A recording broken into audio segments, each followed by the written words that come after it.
Welcome back to Tech Yes City. This is Brian coming to you guys today with my new but old benchmarking rig. And the whole purpose of this build is to sort of showcase a good CPU with sort of those upcoming mid-range graphics cards. I'm going to be getting a GTX 1070 in, also getting an RX 480 in, and I'm going to be testing that with the 3930K, or in this case, the E5-1650, which is a 39K equivalent Xeon, which is overclockable. Now, I did do a recent vlog on this CPU, and unfortunately it didn't overclock as high as I would like it to. However, with the upcoming benchmarks, I think that's probably a good thing, since I want to keep it more real world and sort of what everyone can expect to get out of these CPUs and whatnot. Though with that being said, let's get on with what we've got involved in the build, the prices of these parts, and then I'll also get onto some quick benchmarking in games and talk a little bit more about this system.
So there we have it, the benchmarks do all the talking, and the GTX 780 is surprisingly still a really good card at 1080p. All those latest titles like Doom, maxed out or near maxed out, was giving really good frame rates. I didn't have any problems or any hiccups or any stuttering for that matter playing games at 1080p. One thing I will say about the 780 though, is it's sort of come down a lot in price. I mean, I managed to pick mine up, although it was a gamble, for around about $130. And at this price it represents phenomenal value for money. And with the RX 480 to be released really soon, I think a graphics card like the GTX 780 will be a great pickup for people looking for secondhand parts. I'd imagine you'd expect to get one of these for around about $150 or even cheaper once that RX 480 drops on the market.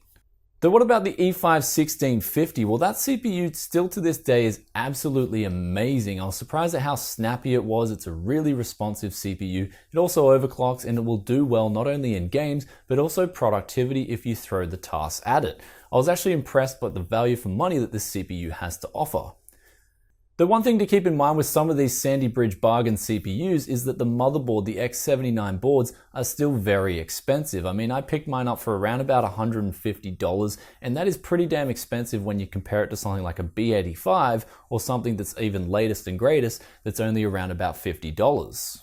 So all in all, the benchmark Bandit was a lot of success in my opinion, and it just goes to show that how like 3 and 4 year old hardware can still absolutely kick ass to this date, and that you really don't need to upgrade even if you want to play some of the latest titles. And I mean, 1080p is a very popular resolution still. I don't really see the need to have to go to 1440p or 4K for that matter, especially if you're on a budget. There are also some last minute things. I did run into some little problems with this build, like that Kudasaki Ichigo case. It just wouldn't fit the motherboard in there, so I had to use a different case that I had sitting around here. And I'm quite glad I did, because this is pretty much going to be a build that I'm just going to use for benchmarking. It's not really a showcase build or anything like that. So anyways, that's about it for me today. If you enjoyed this build, then be sure to drop a comment in the comment section below and hit that like button, and I will catch you in another tech video very soon. Peace out for now. Bye.